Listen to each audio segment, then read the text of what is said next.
नमस्कार दोस्तों। राहु नहीं तो कुछ नहीं। मैं ये बात क्यों कर रहा हूँ, क्योंकि सच में अगर इस दुनिया में अगर राहु नहीं है तो कुछ भी नहीं है। आसमान का रंग नीला है, समुंदर का रंग नीला है, इसके बीच में जितनी भी जगह है वो सब राहु की है। समुंदर राहु का है, आसमान राहु का है, तो इसलिए राहु नहीं तो कुछ नहीं। अगर राहु ना हो तो आप जितने भी इन्वेंशन देख रहे हैं इस दुनिया में, आप जितनी भी ये मोबाइल, एंड्रॉयड और ये एआई देख रहे हैं, या फिर जितने भी आप देख रहे हैं कि हमारे जो रॉकेट्स हैं, हमारे जो एस्ट्रोनॉट्स हैं जो सब बाहर जा रहे हैं, या फिर ऐसा कोई भी जो इन्वेंशन हुआ हो इस दुनिया में, चाहे वो मेडिकल लाइन में क्यों ना हुआ हो या फिर एस्ट्रोलॉजिकल लाइन में क्यों ना हुआ हो, कहीं पे भी इन्वेंशन हुआ हो तो ये राहु के ही अंडर में आता है। राहु एक तरह का क्लिक देता है किसी के भी दिमाग के अंदर। अगर कोई बड़े बड़े जो साइंटिस्ट हुए हैं, अगर आप बल्ब ही देख लीजिए, जैसे कि बल्ब का इन्वेंशन हुआ है या फिर रेडियो का इन्वेंशन हुआ है, टीवी का इन्वेंशन हुआ है, इस सब का रीज़न कौन है और किसने ये इन्वेंशन का आइडिया दिया है? ये सब इन्वेंशन का आइडिया देने वाला राहु ही है। क्योंकि जो राहु का जो पार्ट होता है वो हमारा पूरा सर का पार्ट जो होता है वो राहु का होता है, और नीचे का केतु होता है, जैसे कि हमने लास्ट वीडियो में बात की थी। इसलिए अगर मान के चलिए अगर राहु ना होता तो ये कुछ भी ना होता। जितना भी आप इन्वेंशन देख रहे हैं, जितना भी आप इस दुनिया में चीज़ें देख रहे हैं, जिसकी वजह से आपकी लाइफ बहुत स्मूथ चल रही है, आज आप सेल्फीज ले रहे हैं, वीडियोस बना रहे हैं, मूवीज़ देख रहे हैं, गाड़ियाँ चला रहे हैं, प्लेन में जा रहे हैं, कहीं पे भी कुछ भी जो आप इन्वेंशंस की यूज चीज़ों को यूज़ कर रहे हैं वो सब है ना राहु के अंडर में आती है। सिर्फ राहु क्या करता है, राहु नॉर्मली है ना किसी भी एक दिमाग के अंदर ना एक आइडिया क्लिक करता है, एक बल्ब को जलाता है, तो उससे ही है ना फिर वो धीमे धीमे धीमे धीमे वो इन्वेंशन बन जाता है। तो इसका जो कारक है ना इन्वेंशन का वो राहु ही है। इसलिए तो मैंने कहा है राहु नहीं तो कुछ भी नहीं। अगर आज हम दोनों बात कर रहे हैं, अगर हम सब मिल के आज यूट्यूब चला रहे हैं, यूट्यूब से वीडियो डाल रहे हैं, बात कर रहे हैं, ऑनलाइन वीडियो बात कर रहे हैं, या फिर किसी भी एक कम्युनिकेशन के थ्रू बात कर रहे हैं, तो वो राहु ही है। जैसे कि हमारी कुंडली में जो थर्ड हाउस होता है, जो हमारा कम्युनिकेशन का माना जाता है, तो वो राहु ही उसका कारक है। राहु के ही अंडर में वो जो कम्युनिकेशन का जो पार्ट है वो आता है। इसलिए तो मैंने कहा है राहु नहीं तो कुछ नहीं। राहु एक तरह का, आज की अगर मैं आपको समझाना चाहूँ तो राहु क्या है, राहु की पावर अगर मैं समझाना चाहूँ तो राहु की पावर है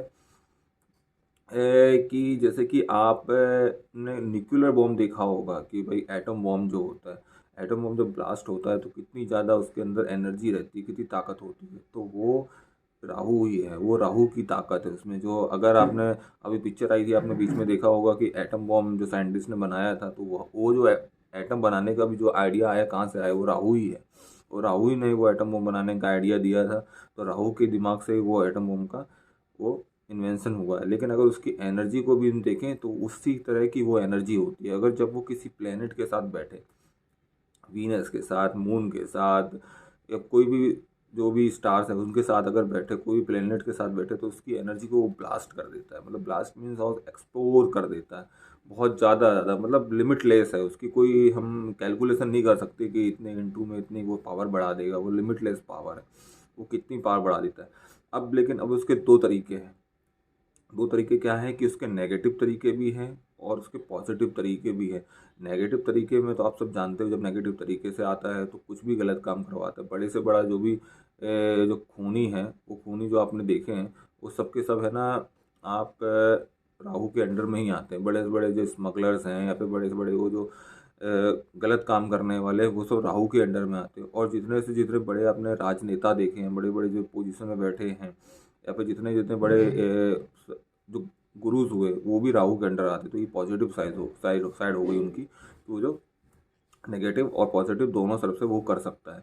और दूसरा, हम राहु के बारे में अगर बात करें तो राहु एक तरह से बहुत बार देखा गया, वैसे कारक कभी नहीं माना जाता कि वो मोक्ष का कारक है क्या, या फिर है ना स्पिरिचुअल का कारक है। लेकिन अगर राहु अगर वो सही तरीके से बैठा है और अगर वो काम कर रहा है, तो आपको वो मटेरियलिस्टिक ना होकर वो आपको स्पिरिचुअल वे में ले जा सकता है। इतनी ताकत होती है राहु के अंदर में। और दूसरी अगर हम राहु की बात करें तो राहु, देख आप जहाँ देखते हो वहाँ राहु है। क्योंकि राहु जो है वो बुध के हिसाब से भी चलता है। और जैसे अगर जैसे लाल किताब के हिसाब से बात करें तो राहु केतु शनि के हिसाब से कर चलते हैं। और लेकिन जो राहु है वो भी शनि के हिसाब से चलेगा, शनि के ऑर्डर पे चलेगा, लेकिन कैसा, बुध जैसा चलेगा। जैसा बुध होगा कुंडली में वैसा राहु होता है, ऐसा बहुत टाइम पे लाल किताब में बोला जाता है। तो हमें जब राहु को देखना हो कुंडली में तो फिर हमें बुध को भी चेक करना बहुत ज़रूरी होता है।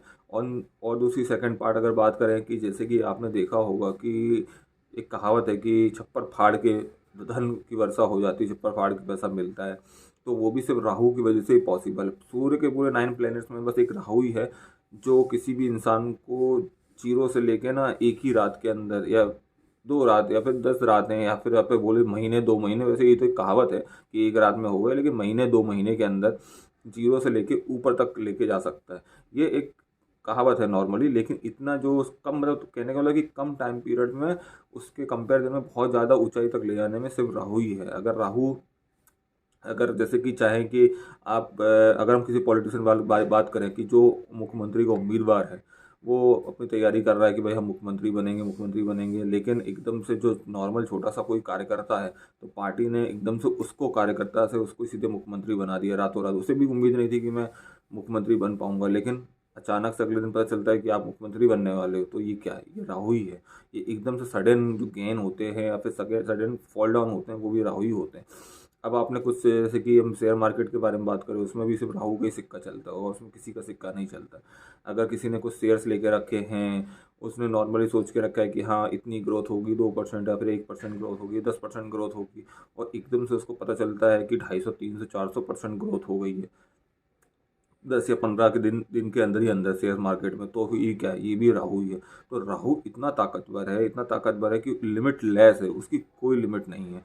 जब सारे प्लेनेट की एनर्जी खत्म हो जाती है, जब सारे प्लेनेट चल के खत्म हो जाते हैं कि बस अब इसके आगे नहीं जाएंगे, तब राहु देव स्टार्ट करते हैं। मतलब जब जिस दौड़ में सारे प्लेनेट दौड़ दौड़ के थक के बैठ जाते हैं, उसके बाद फिर राहु देव स्टार्ट करते हैं कि अब मैं यहाँ से आगे जाऊँगा। तो आप इसी बात से सोच लीजिए कि राहु देव कितने स्ट्रांग हैं। अब हम ये तो नॉर्मली इन जनरल इंट्रोडक्शन है राहुदेव का। अब हम अगले जो वीडियोस में राहुदेव के बारे में जानेंगे कि आपकी कुंडली में राहुदेव कैसे बैठे हैं और उन्हें शुभ करने के लिए हम क्या क्या कर सकते हैं, और दूसरा अगर उनके कुछ गलत प्रभाव आ रहे हैं तो हम उनके बचने से क्या कर सकते हैं। मैं एक और उपाय लाने वाला हूँ अगले वीडियो में राहुदेव के लिए। तो जिनका भी प्रॉब्लम अगर राहुदेव का है वो वीडियो ज़रूर देखें और वो उपाय ज़रूर करें। तो दोस्तों मिलते हैं अभी अगले वीडियो में, तब तक के लिए मेरे वीडियो को शेयर करें, लाइक करें, सब्सक्राइब करें। जय श्री श्याम दोस्तों।